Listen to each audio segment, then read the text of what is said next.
சில மக்களை பாருங்கள், வாழ்க்கையை ரசித்து வாழ்வார்கள்.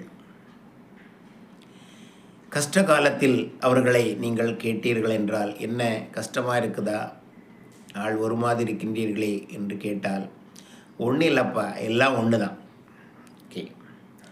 மகிழ்ச்சியாக இருக்கும் தருணத்தில் அவர்களை பார்த்து, என்ன ரொம்ப சந்தோஷமாக இருக்கீங்களே என்று கேட்டால், ஒன்றும் இல்லைப்பா, ஏதோ இருக்குது, ஒன்றும் பிரச்சனை இல்லை, நல்லபடியாக தான் போயிட்டுருக்கு. அந்த மாதிரி மனிதர்கள் தான் வாழ்க்கையை எப்படி வருகிறதோ அப்படி எடுத்துக்கொள்வார்கள். அதை நாமும் கற்றுக்கொள்ள வேண்டும். என்ன வந்தாலும் அதை ஃபேஸ் பண்ணியே ஆக வேண்டும். நீங்கள் அதை அழுது செய்தாலும் சிரித்து செய்தாலும் செய்துதானே ஆக வேண்டும். எல்லா தருணங்களும் கடந்துதான் போகும். அது நல்லவையோ கெட்டவையோ, மகிழ்ச்சியான தருணமோ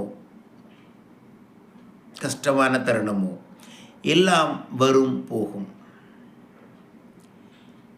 திரும்பவும் இப்பொழுது யோசித்து பாருங்கள்.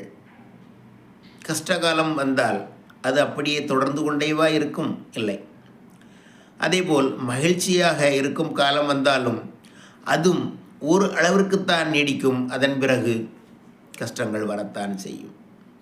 அதனால்தான் கடவுள் 12 மணி நேரம் இரவு, 12 மணி நேரம் பகல் என்று படைத்திருக்கின்றார். பகலுக்கு சூரியனையும் இரவுக்கு சந்திரனையும் கொடுத்திருக்கின்றார். மேடுகள் இருக்கும் இந்த உலகத்தில் பள்ளங்களும் இருக்கின்றன.